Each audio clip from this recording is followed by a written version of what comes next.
जय जय श्री राधारमन, जय जय नवल किशोर, जय जय जय चितचोर प्रभु, तो जय जय माखन चोर। जय श्री कृष्ण। नमस्कार दोस्तों, स्वागत है आप सभी का मेरे YouTube चैनल आर के भक्ति ज्ञान में। भक्तों, आज की वीडियो में हम आपको हरिवंश महापुराण के 27वें अध्याय की कथा सुनाएंगे। तो सभी भक्तजन हमारी कथा को श्रद्धा भाव और प्रसन्नचित्त मन से सुने। जो भक्त हमारे चैनल पर नए आए हैं, जिन्होंने अभी तक हमारे चैनल को सब्सक्राइब नहीं किया है, वो हमारे चैनल को सब्सक्राइब करें, वीडियो को लाइक करें और कमेंट में हरिवंश महापुराण की जय अवश्य लिखें। तो आइए भक्तों, अब अपनी कथा को प्रारंभ करते हैं। नारायणं नमस्कृत्य नरं चैव नरोत्तमम् देवीं सरस्वतीं व्यासं ततो जयमुदीरयेत्। गजाननं भूतगणाधिसेवितं कपितजम्बुफलचारुभक्षणं उमासुतं शोकविनाशकारकं नमामि विघ्नेश्वरपादपङ्कजं। गुरुर्ब्रह्मा गुरुर्विष्णु गुरुर्देवो महेश्वराय, गुरुर्साक्षात् परब्रह्म तस्मै श्रीगुरुवे नमः। अखण्डमण्डलाकारं व्याप्तं येन चराचरं तत्पदं दर्शितं येन तस्मै श्रीगुरुवे नमः। वसुदेवसुतं देवं कंसचारूढमर्दनं देवकी परमानन्दं कृष्णं वन्दे जगद्गुरु।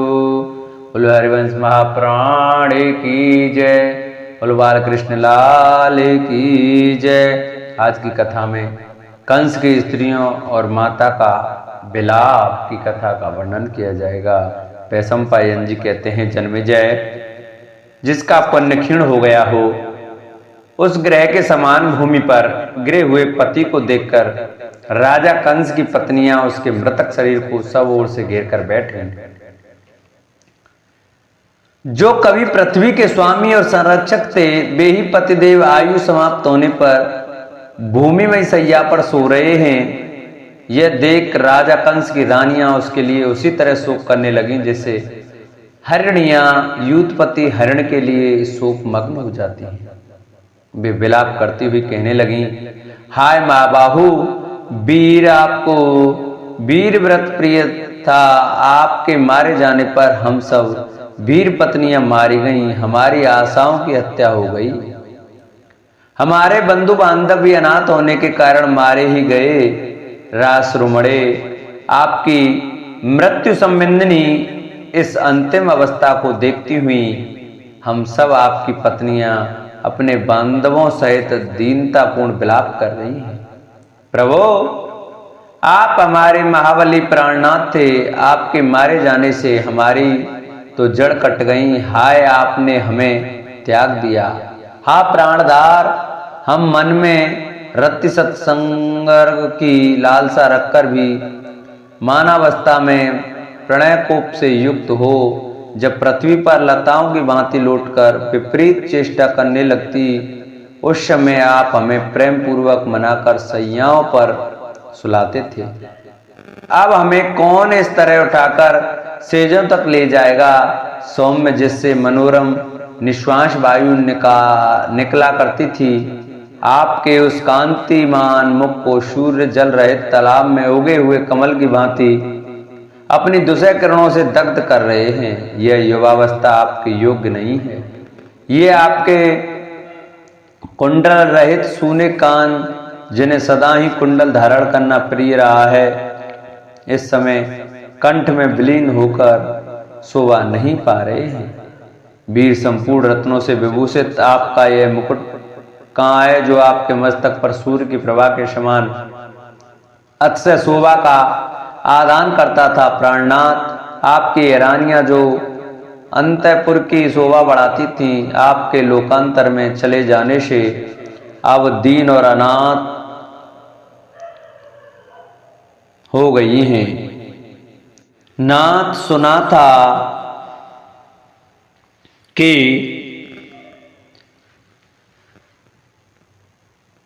साध्वी स्त्रियां न तो प्रिय भोगों से कभी वंचित होती हैं और न उनके पति उनका परित्याग ही करते हैं। परंतु आप तो हमें छोड़कर चले जा रहे हैं। हाय, हम कैसे रहेंगे? अहो, काल महान बल से संपन्न है, जो अपनी उलटफेर क्रियाओं द्वारा शत्रुओं के लिए काल के समान आपको भी शीघ्रता पूर्वक यहाँ से लिए जा रहा है। नाथ, आपने हमें सदा सुखों में ही रखकर पाला पोसा और बड़ी क्रिया की है। हम दुख भोगने के योग्य नहीं हैं, किंतु आज आपसे बिछुड़कर विधवा होकर दयनीय दशा को पहुंच गई हैं। अब हम कैसे यहाँ रह सकेंगी? जिनके मन में सदाचार के पालन का लोभ हो, उन साध्वी स्त्रियों के लिए एकमात्र पति ही परम गति है, सबसे बड़ा सहारा है। किंतु महाबली काल ने हमारे उस सहारे को काट डाला। हम वैधव्य से अभिभूत हो गई हैं, हमारा मन शोक से संतप्त हो उठा है। हम विपत्ति के उस गहरे कुंड में डूब गई हैं, जहां केवल रोना ही रोना रह जाता है। अब हम आपके बिना कहाँ जाएंगी? हमारा समय आपके साथ ही बीता है। हमने आपके अंक में ही क्रीड़ाएं की हैं, किंतु एक ही क्षण में हम उस सौभाग्य से वंचित हो गए। सचमुच ही मनुष्यों की गति अनित्य है, क्षणभंगुर है। दूसरों को मान देने वाले महाराज, आपके निधन से हम सब की सब निर्बल हो गई। जान पड़ता है हम सबने एक समान ही पाप किया था, जिससे सबको वैधव्य का चिन्ह धारण करना पड़ा। आपने हम मृत प्रिया रमणियों को स्वर्ग के समान सुख भोग देकर सदा हमारा लालन पालन किया था। हम सभी आपके प्रति कामासक्त रही हैं, फिर आप हमें छोड़कर कहाँ जा रहे हैं? देवोपम प्रभो, आप ही हम अनाथाओं के नाथ हैं। जगन्नाथ, मानव कुररी के समान विलाप करने वाली अपनी इन स्त्रियों को कुछ उत्तर देने की कृपा करें। माँ बाप, जबकि आपके सभी बंधु मारे जा रहे हैं और स्त्रियां शोक से पीड़ित हैं, ऐसे अवसर पर आपका परलोक गमन हमें बड़ा दारुण प्रतीत होता है। प्रियतम वीर, निश्चय ही परलोक की सुंदरियां बड़ी ही कमनीय हैं, जिससे आप अपने घर की इन रानियों को छोड़कर उनके पास जाने के लिए प्रस्তুत हो गए। अधिक से अधिक सुख सुविधा प्रदान करने वाले महाराज, क्या कारण है जो अपनी इन पत्नियों के रोने और आर्तनाद करने पर भी आप मोहवश इनके दुख को समझ नहीं पाते, अथवा इस मोह निद्रा से जाग नहीं उठते हैं? और पुरुषों की यह परलौकिक यात्रा बड़ी ही निर्दय होती है, क्योंकि वे अपनी पत्नियों को छोड़कर उनकी कोई अपेक्षा न करते हुए चल देते हैं। स्त्रियों का बिना पति के ही रह जाना अच्छा, किंतु उनके लिए सूरवीर पति का होना अच्छा नहीं है, क्योंकि वे सूरवीर स्वर्ग लोक की सुंदरियों को प्रिय होते हैं, और वे सुंदरियां भी उन सूरवीरों को प्रिय होती हैं। अहो, जिन्हें युद्ध ही प्रिय था, उन आपको अदृश्य भाव से शीघ्रता पूर्वक ले जाने वाले काल ने हम सबकी अंतरात्माओं पर एक साथ ही प्रहार किया है। वीरवर, आप युद्ध में जरासंध की सेना का विनाश करके यक्षों को भी हराकर इस भूतल पर एक मनुष्य मात्र के हाथ से किस तरह मारे डाले गए। इंद्र के साथ बाणों द्वारा युद्ध करके जो सम्रांगण में अमरों से भी पराजित न हो सके, वे भी आप एक मरण धर्मा मनुष्य के हाथ से कैसे मारे गए? आपने अपने बाणों की वर्षा से पासदारी वरुण को परास्त करके क्षोभ्य महासागर को भी विक्षुब्ध करते हुए उसके रत्न रूपी सर्वस्व का अपहरण कर लिया था। एक बार इंद्र ने जब वर्षा में कमी कर दी, तब आपने अपने सहायकों से बादलों को जीतकर पूर्ववासियों के हित के लिए बलपूर्वक वर्षा कराई थी। भूमंडल के समस्त भूपाल आपके प्रताप से नतमस्तक रहा करते थे और उपहार के रूप में आपके पास बहुमूल्य रत्न एवं वस्त्र भेजते रहते थे। इस प्रकार आप देवताओं के समान तेजस्वी थे। शत्रुओं ने आपके बल पराक्रम को प्रत्यक्ष देखा था, तो भी आपके ऊपर ऐसा प्राणांतकारी घोर वह कैसे आया? हा नाथ, आपके मारे जाने से आज हमें विधवा की पदवी प्राप्त हुई है। हम सदा प्रमाद से दूर रहते थे, परंतु मतवाले कृतांत ने हमको भी मिट्टी में मिला दिया। नाथ, यदि इस प्रकार आपको जाना ही था, अथवा यदि हमें बुला ही देना था तो वाणी मात्र से भी मैं जा रहा हूं ऐसा कहकर विदा ले लेने में आपके लिए क्या परिश्रम था। प्राणनाथ प्रसन्न होइए, हम भयभीत हैं, आपके चरणों में मस्तक रखकर प्रार्थना करती हैं नरेश्वर। दूर देश में जाने और रहने से कोई लाभ नहीं, आप घर को लौट कर चलिए। वीर हमें आश्चर्य है, आप तिनकों और धूलों से लौटकर कैसे सो रहे हैं। इस तरह पृथ्वी पर सोए हुए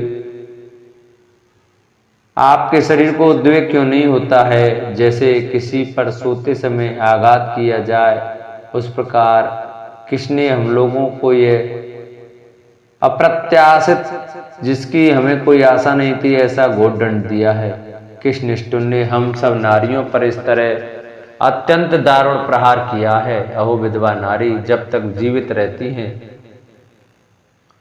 उसे विलाप ही करना पड़ता है, उसका अंतःकरण रोता रहता है। हमें तो पति के साथ ही चलना है, ऐसे अवसर पर रो क्यों रही हैं। इसी बीच में कंस की दुखिया माता कांपती हुई वहां आई और कहा, हे मेरा बच्चा, कहाँ है मेरा बेटा, ऐसा कहकर जोर जोर से रोने लगी। उसने अपने मरे हुए पुत्र को देखा, वह कांतिहीन चंद्रमा के समान प्रतीत होता था। उसकी ऐसी दशा देखकर माता का हृदय विदीर्ण हो गया, उसे बार बार चक्कर आने लगे। वह पुत्र के मुख की ओर देखती हुई चीखने लगी, हाय मैं मारी गई। पुत्र वधुओं के आर्तनाद के साथ रोने बिलखने लगी। पुत्र के जीवन की इच्छा रखने वाली राजमाता उसके दीन मुख को अपनी गोद में रखकर आर्तवाणी में हा पुत्र कहकर करुणाजनक विलाप करने लगी। बेटा तुम तो वीर व्रत में तत्पर रहते थे और अपने बंधु बांधवों का आनंद बढ़ाते थे। वत्स तुमने क्यों इतनी जल्दी यहां से प्रस्थान किया है। पुत्र तुम बिना किसी नियम नियंत्रण के इस तरह अत्यंत खुले हुए स्थानों में क्यों सो रहे हो। वत्स तुम्हारे जैसे शुभ लक्षण संपन्न नरेश इस तरह भूमि पर नहीं सोते हैं। तीनों लोकों में जो बल में सबसे बड़ा चढ़ा था, उस रावण ने प्राचीन काल में राक्षसों के समुदाय में इस सत्पुरुष द्वारा सम्मानित श्लोक का गान किया था। मैं इस प्रकार बल और पराक्रम में बड़ा हुआ हूं तथा देवताओं का वध करने में समर्थ हूं, तो भी मुझे अपने ही भाई बंधुओं से घोर एवं अनिवार्य भय प्राप्त होगा। उसी प्रकार मेरा बुद्धिमान पुत्र अपने सजाती बंधुओं पर लुभाया रहता था, तो भी इसे भाई बंधुओं से ही यह देश विनाशक महान भय प्राप्त हुआ है। वह अपने पति बूढ़े राजा उग्रसेन से जो उस समय अचेत से हो रहे थे, बछड़े से बिछड़ी हुई हरणी के समान रोती हुई बोली, शुद्ध अंतकरण वाले महाराज आइए आइए, अपने पुत्र राजा कंस को देखिए जो वज्र के मारे हुए पर्वत की भांति वीर सैया पर सो रहा है। महाराज अब हम लोग इसके लिए मृत्यु कालोचित कर्म करें, क्योंकि यह यमलोक में जाकर प्रेत तत्व को प्राप्त हुआ है। राज्य का भोग तो वीर पुरुष भी करते हैं, हम लोग तो अब पराजित हो गए हैं। अतः जाइए श्री कृष्ण को यह सूचित कीजिए कि कंस के अंत्येष्टि संस्कार की व्यवस्था होनी चाहिए। शत्रु के मरने तक ही बैर रहता है, उसके शांत हो जाने पर अब बैर की भी शांति हो जाएगी। इसके प्रति कार्य तो करने चाहिए। मरा हुआ क्या अपराध करता है, अपने पति भोजराज से ऐसा कहकर दुखिन राजमाता पुत्र का मुख निहारती हुई अपने केस खींच खींच कर अत्यंत विलाप करने लगी। राजन, ये सुख में पली हुई तुम्हारी रानियां अब क्या करेंगी। तुम्हारे जैसे श्रेष्ठ पति को पाकर भी इन बेचारी बहुओं का सारा मनोरथ नष्ट हो गया। ये तुम्हारे बूढ़े पिता अब श्री कृष्ण के अधीन हो गए। सूखते हुए पोखर के जल की भांति अब मैं इन्हें परतंत्र दशा में कैसे देख सकूंगी। बेटा मैं तुम्हारी जननी हूं, मुझे क्यों नहीं बोलते हो? क्यों आज अपने प्रिय जनों का परित्याग करके तुमने परलोक के विशाल पथ को प्रस्थान किया है? अहो वीर, तुम नीत कुशल नरेश थे, मेरी संपत्ति थे, किंतु सदा समीप रहने वाले काल आज तुम्हें मुझ अभागिनी की गोद से छीन कर लिए जा रहा है। कितने ही कुलों परिवारों के समुदाय का पालन करने वाले भी मेरे वीर पुत्र, तुमने जिन्हें दान और मान से अनुग्रहित कर रखा था, जो तुम्हारे उन गुणों से अत्यंत संतुष्ट थे, वे ये तुम्हारे भृत्यों के कुलों के लोग आज तुम्हारे लिए रो रहे हैं। नरश्रेष्ठ उठो, महाबली वीर, इन दीन दुखी लोगों की और समस्त नगर की अंतःपुर के समान ही रक्षा करो। अत्यंत आर्त होकर उसके विस्तृत गुणों को याद करके कंस की स्त्रियां और माता के रोते रोते संध्या हो गई और संध्याकालीन अरुण राग से रंजित हुए दिवाकर सूर्य अस्ताचल को चले गए। इस प्रकार श्री हरिवंश महापुराण के अंतर्गत विष्णु पर्व में कंस की स्त्रियों का विलाप और 28वें अध्याय की कथा पूर्ण होती है। जिन भक्तों को हमारी ये वीडियो, हमारी कथा अच्छी लगी हो, वो हमारी वीडियो को ज़्यादा से ज़्यादा शेयर कर चैनल को सब्सक्राइब करें, वीडियो को लाइक करें और कमेंट में जय श्री राधे, जय श्री श्याम अवश्य लिखें। बोलो हरिवंश महापुराण की जय।